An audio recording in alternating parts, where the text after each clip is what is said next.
Welcome to TalkTensors, the show where we unpack the latest and most thought-provoking academic papers in machine learning. Great to be here. Today, we're diving deep into a fascinating piece. It's exploring the inner workings of language models, specifically asking this core question. Right. Do individual neurons have a kind of internal attention? Do they selectively focus on specific types of information within their own, learned knowledge based on how strongly they activate? Exactly. The paper digs into whether a neuron's firing strength for a particular word or token lines up with a specific semantic category that the neuron seems to understand. And the headline finding is, well, maybe a bit surprising. Well, it's actually quite weak, this connection. Right. It mainly seems to pop up only when a neuron is really, really active. But that negative result, so to speak, actually opens up some really interesting questions. It does. It hints at how these models build understanding, maybe in a more distributed way, like an emergent thought happening within the neurons themselves. Mm-hmm. We're basically trying to figure out how these fundamental building blocks, these individual neurons, process information and, contribute to the amazing language abilities we see. It's a critical piece of the puzzle. Are these neurons doing some kind of internal sorting? That's the question. When a neuron fires strongly for a word, does that mean the word fits into a specific conceptual box that neuron cares about? They were looking for this structural correspondence, right? Like a mirror between activation patterns and semantic categories. Yeah, precisely. A kind of homomorphism, if you want the technical term. And their findings suggest this mirroring is subtle. Mostly just for those really intense activations. Exactly. And that itself might be key for how the next layer in the network refines and reorganizes its understanding. Okay, so to really get why this is significant, maybe let's quickly rewind. Think about the time before the transformer architecture. Ah, yes. Pre-transformer NLP. Which, underpins almost all the big language models today. Back then, we had things like RNNs, recurrent neural networks, and CNNs, convolutional neural networks. And they had limitations. RNNs were decent for sequences, but struggled with long-range dependencies. Right, like connecting a word way back at the start of a sentence to something much later. Plus, they weren't great for parallel processing, very sequential. And CNNs. They were faster, more parallelizable. But they had a kind of limited field of view, making it hard to grasp the bigger picture, the overall context. Then came the transformer. Game changer, with its core idea. Self-attention. This lets every word basically look at every other word in the sequence and gauge its importance. Yeah, simultaneously. It's like putting all the puzzle pieces on the table at once to see how they fit. Huge leap for those long-range dependencies and way better for parallel computing. And that self-attention mechanism works using these query, key, and value matrices, right? That's the core machinery. For each word, you get these 3 different representations. The query of one word checks against the keys of all the others. To figure out relevance. And then you combine the value vectors of the relevant words. Sort of like each word asking, hey, how important are you for understanding me right here, right now? And then you layer on multi-head attention. Right, which is like running several of these attention processes in parallel. Different heads can learn to focus on different things. Like syntax versus semantics. Exactly. Studies on models like BERT and GPT showed this specialization. Some heads track grammar, others track meaning. It gives the model a much richer view. But then efficiency becomes a thing. People found you could sometimes remove heads without hurting performance much. Yeah, suggesting some redundancy or maybe other heads picking up the slack. Which led to things like sparse transformers, reformer, longformer, all trying to make attention more efficient. And the idea spread beyond language, too. Vision transformers, even neuroscience-inspired models started using attention mechanisms. Okay, so bringing this back to the paper's focus on intra-neuronal attention. How does this connect to, say, how we pay attention? Well, it's a useful parallel. Our brains have limited processing power, right? Attention acts as a filter. Focusing us on what's important. Exactly. Selective mechanisms like Posner talked about with frontal and posterior systems. Cognitive psychology sees it as calibrating our activity towards a goal, improving selectivity, accuracy, speed. And there are different types of attention, like signal detection. Vigilance, yeah. And selective attention, the classic cocktail party effect, where you filter out background noise. So the paper is asking, does a neuron's activation level act like a sort of internal signal detection?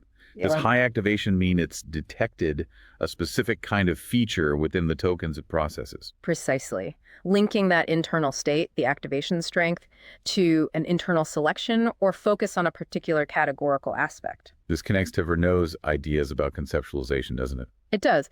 Vernau's theory of conceptual fields emphasizes that concepts aren't just static things we know. They're operational.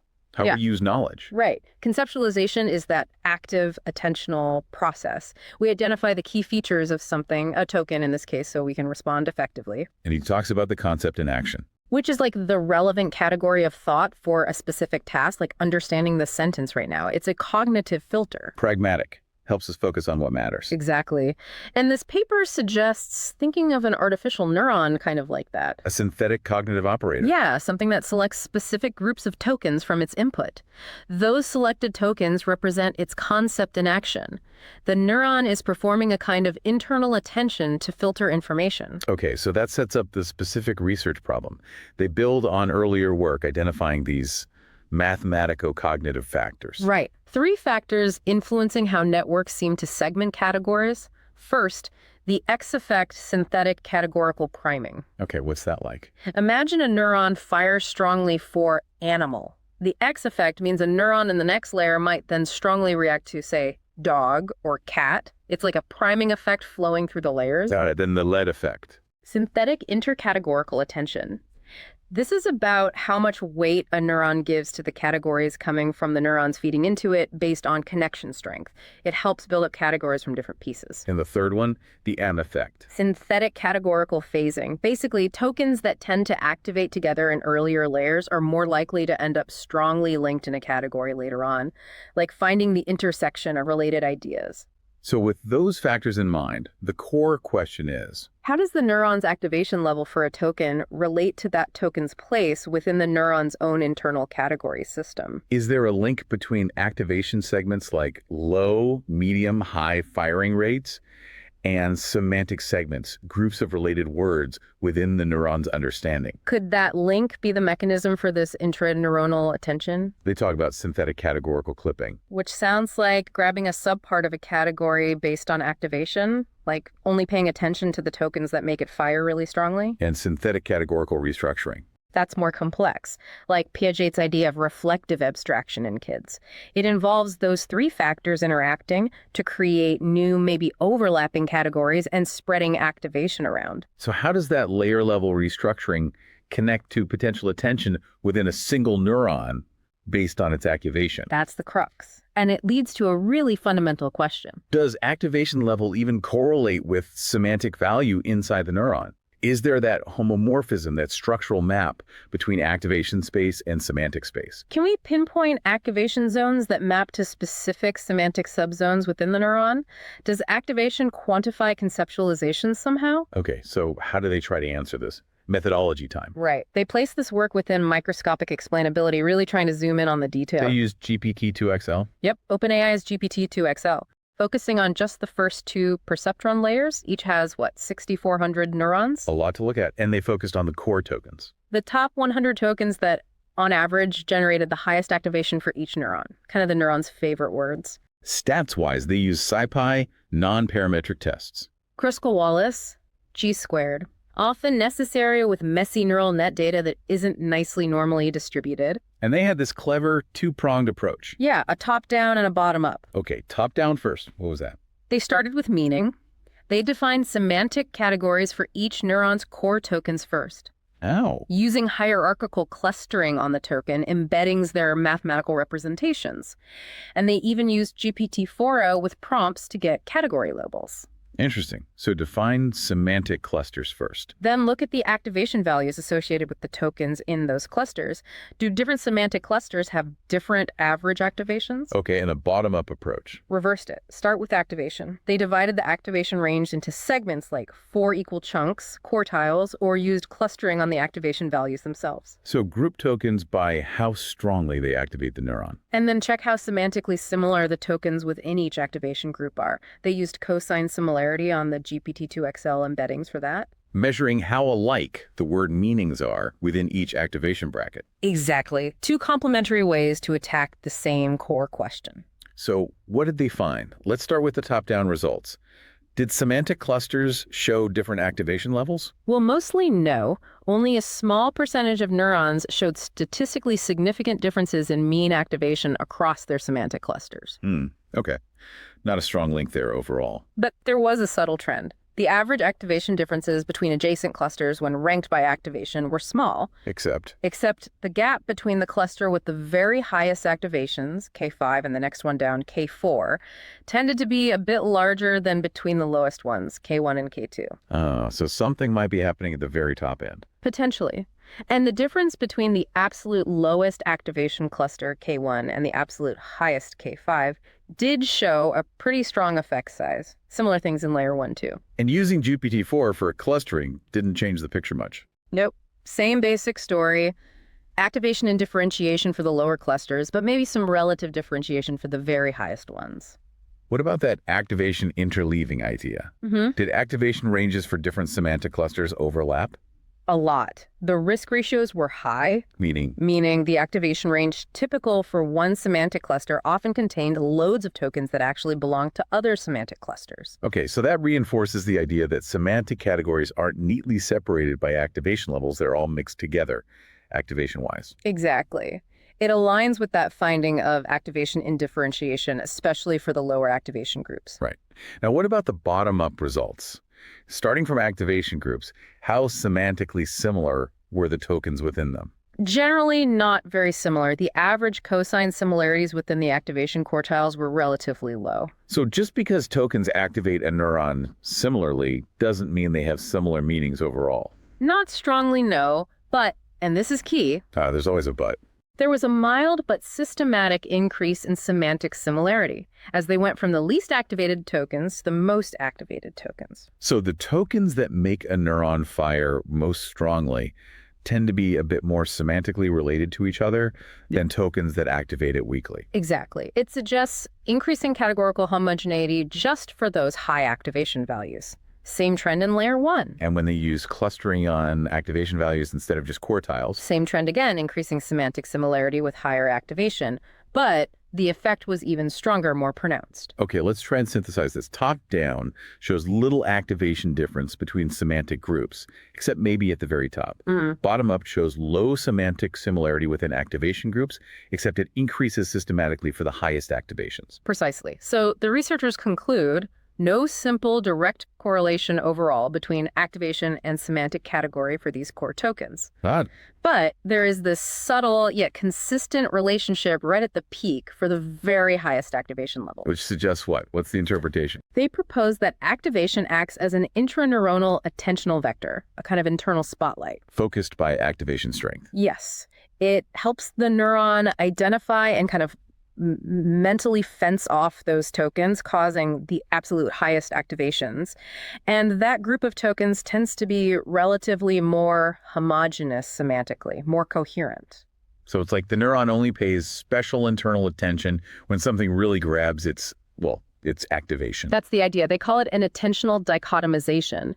There's a threshold, a high activation level, beyond which this internal selective attention kicks in. Which reminds you of vigilance and selective attention in humans. Exactly, spotting the really strong signals. How does this mesh with their previous work on categorical divergence and convergence? Well, the general lack of correlation for most high-activating tokens fits with categorical divergence, the idea that a neuron's concept might be polysemous, spread out, inhomogeneous. Makes sense. But the correlation found for the very highest activations aligns with categorical convergence, a narrowing down, less variability, maybe forming ad hoc categories, potentially moving towards something more like a human prototype. And those three factors, priming, intercategory attention, phasing. They argue those factors work together to drive those very high activation values for certain tokens.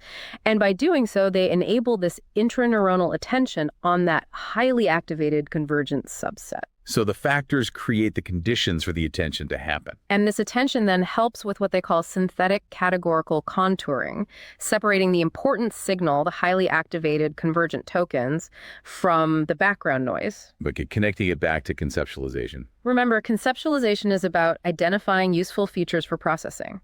The neuron acts as a synthetic agent doing this. Selectively attending and filtering tokens. And that specific set of tokens with the very highest activation, the one showing both activation differentiation and semantic convergence, that's what they call the paroxysmal concept and act. Paroxysmal meaning sudden, intense. Yeah, the really high-intensity concept the neuron is momentarily focused on. And crucially, this internal conceptualization and attention at one layer, layer N, helps form new functional categories at the next layer, layer N plus 1. So it's part of the mechanism for building abstraction layer by layer. That seems to be the argument. This subtle link at the activation peak suggests intra-neuronal attention on a specific concept in act drives categorical restructuring and higher-order understanding. They do mention the caveat about using GPT-2 embeddings and GPT-4o for observing semantics. Right. It grounds the analysis in human-like categories, which is useful if you want the model to interact with humans, but it is a choice, potentially introducing bias. And they suggest an alternative. Yeah, future work could look at the activation category link using each layer's own input embeddings as the semantic frame. That might reveal a totally different phenomenology of internal attention, maybe less human-like. That's a fascinating thought, which actually leads nicely into our novel notions segment. What if this intraneuronal attention isn't fixed? You mean it could change depending on the context? Exactly. What if it dynamically adjusts based on the input sentence, or maybe even the task the model is doing? That seems quite plausible. I mean, intuitively, a neuron encoding something like car probably needs to focus on different facets depending on whether the sentence is about driving versus, say, collecting vintage models. Right. High activation for car might trigger attention to engine features in one context and paint job features in another. And here's maybe a less obvious angle. Could the interneuronal attention, the Roux effect, modulate the intraneuronal attention? How so? Like, if a neuron gets a strong signal from another neuron that's currently focused on speed, maybe it internally boosts the attention on activation segments related to performance aspects of car, even if those aren't its absolute highest activations overall. Like attention influencing attention at different levels. Yeah, the potential impact. Maybe more context-aware models, perhaps more efficient ones that focus their internal processing dynamically. You can see links to research on attention head specialization, maybe dynamic pruning. It feels like there's likely some contextual influence, whether it manifests as directed intraneuronal attention on specific semantic segments. That's the key question. Medium probability, maybe, needs investigation. Okay, idea number 2. What about those activation segments themselves, even the ones that aren't top-level categories? Could they be like nascent micro concepts, internal building blocks the neuron uses? The paper showed some structure, even if weak and interleaved. Maybe those zones represent finer distinctions that get combined later. That's plausible. And maybe the amount of interleaving is informative. What do you mean? Like high overlap between categories in a certain activation range might signal a transition zone, or a place where the neuron is integrating different ideas. Maybe neurons with less internal interleaving are more specialized. That could offer a new layer of interpretability, right? Understanding the subsymbolic stuff happening inside neurons. Potentially leading to more controllable AI. It connects two ideas about how complex circuits emerge from simple units. Probability. Seems plausible that subactivation patterns hold information. High probability for that, I'd say. Whether they form discrete, functional microconcepts, that's harder, needs new analysis methods. Medium probability again, perhaps. Of course, just speculating here for fun. Absolutely. Disclaimer applies. But wrapping up our deep dive for today, the really key takeaway from this TalkTensors paper is this evidence, however subtle, for these intraneuronal attention mechanisms. Yeah, tied specifically to those very high activation levels, it suggests these neurons aren't just passive relays. They might have some rudimentary internal focus. And understanding that could be really important for figuring out how these models develop intelligence and how we can make them better. It definitely makes you think about how focus and attention work, both artificially and, in our own heads. For sure. As always, we've put a link to the full research paper in the show notes if you want to explore the details yourself.